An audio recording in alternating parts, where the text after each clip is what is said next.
ఇప్పుడు ఆ కథ చివరి అంకానికి వచ్చేసింది. సముద్రం దాటి లంక మీద యుద్ధం మొదలైంది. ఇక ధర్మం అధర్మం రెండూ ఎదురెదురుగా నిలబడ్డాయి. సీత దూరమైందన్న బాధ ఇప్పుడు రాముళ్ళో ఒక గట్టి పట్టుదలగా మారింది. మనసులోనే హనుమంతుడి ధైర్యాన్ని మెచ్చుకుంటూ ఆ పెద్ద సముద్రం వైపు చూస్తున్నాడు. ఆయనకు తెలుసు, గరుత్మంతుడు, వాయుదేవుడు, హనుమంతుడు వీళ్లు తప్ప దీన్ని ఎవ్వరూ దాటలేరని. అయినా సరే ఆయన ముందున్నది మామూలు పనికాదు, అదొక పెద్ద సవాల్. సరే, ఇక కథలో మొదటి అంకంలోకి వెళ్దాం. అదే సంకల్పం. రాముడు ముందున్న అతిపెద్ద సవాలేంటో తెలుసా? దాటడానికి అస్సలు వీలులేని ఈ సముద్రాన్ని దాటి లంకకు ఎలా వెళ్ళాలి? అదే అసలు ప్రశ్న. ఇప్పుడు చూడండి, ఇది రావణుడి కొలువులో జరిగిన సీన్. సొంత తమ్ముడు విభీషణుడు శాంతిగా పోదాం, ధర్మమార్గంలో నడుద్దాం అని చెప్పాడు. కాని అహంకారంతో కళ్ళు మూసుకుపోయిన రావణుడు ఆ మాటలు వినలేదు, ఒప్పుకోలేదు. ఇది గమనించండి, అహంకారం మన చెవులకు మంచి మాటలు వినబడకుండా చేస్తుంది.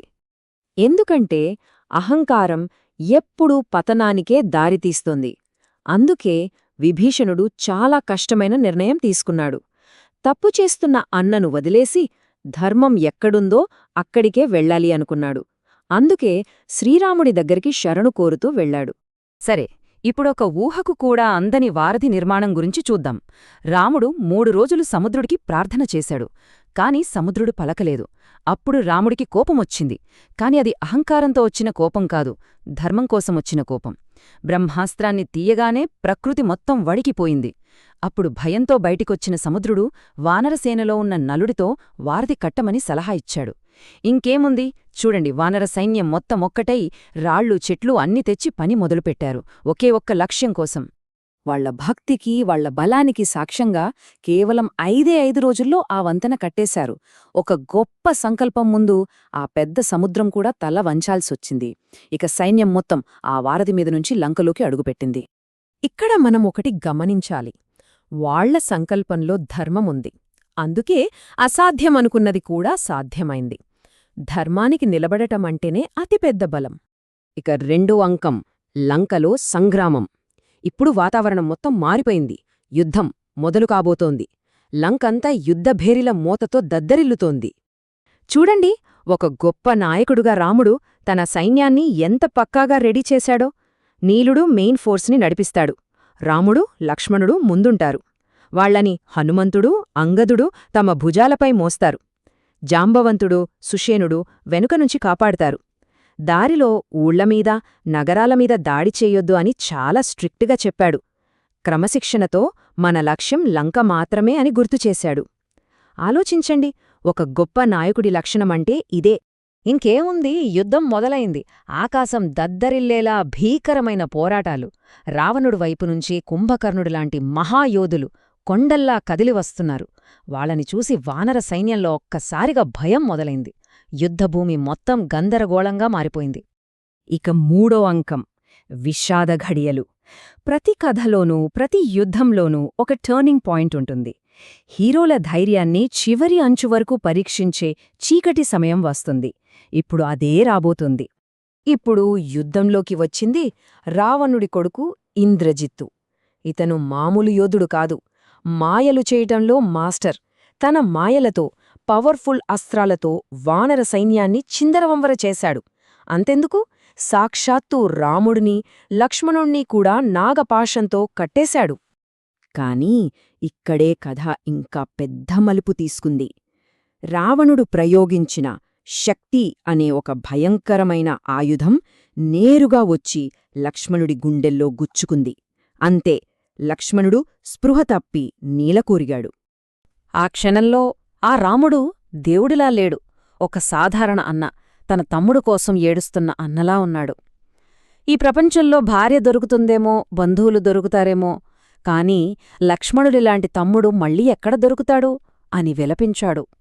ఆ మాటల్లోని బాధ, ఆ నిస్సహాయత మన గుండెను పిండేస్తోంది. కాని అంత నిరాశలోనూ ఒక చిన్న ఆశ పుట్టింది.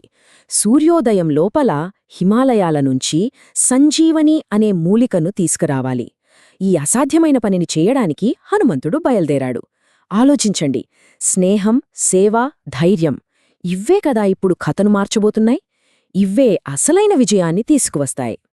ఇక 4వ అంకం క్లైమాక్స్. ధర్మానికి అధర్మానికి మధ్య ఆఖరి పోరాటం. ఇది ఇద్దరు రాజుల మధ్య యుద్ధం కాదు, 2 సిద్ధాంతాల మధ్య యుద్ధం. మంచికి చెడుకి మధ్య జరిగే ఆఖరి యుద్ధం. ఒకవైపు ధర్మానికి నిలువెత్తు రూపంలాంటి రాముడు, మరోవైపు అధర్మానికి అడ్రస్ అయిన రావణుడు. ఆ ఇద్దరి మధ్య యుద్ధాన్ని మాటల్లో చెప్పలేం. రాముడికి సాయంగా ఇంద్రుడు తన రథాన్ని పంపాడు. రాముడు రావణుడి తలలు నరుకుతూనే ఉన్నాడు, కాని అవి మళ్ళీ మళ్ళీ మొలుస్తూనే ఉన్నాయి. చూడండి, చెడు అనేది ఎంత మొండిదో. ఇక లాభం లేదనుకున్నప్పుడు రథసారథి మాతలి ఒక సలహా ఇచ్చాడు. అప్పుడు రాముడు తన చివరి అస్త్రం బ్రహ్మాస్త్రాన్ని తీశాడు. ఆ ఒక్క అస్త్రం లంకలో అధర్మానికి ముగింపు పలికింది. రావణుడు నేలకొరిగాడు.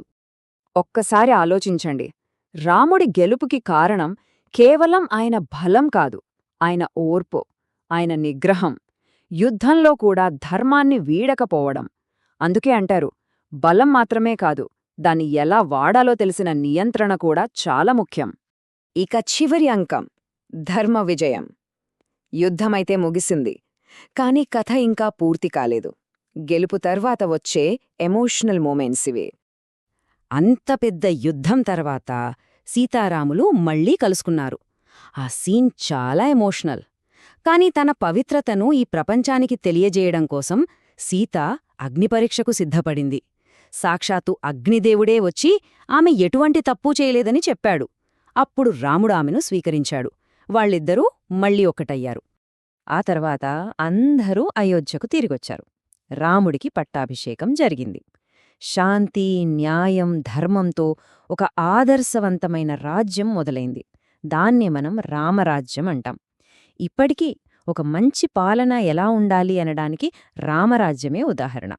యుద్ధకాండ నుంచి మనం నేర్చుకోవాల్సిన అసలైన పాఠం ఇదే.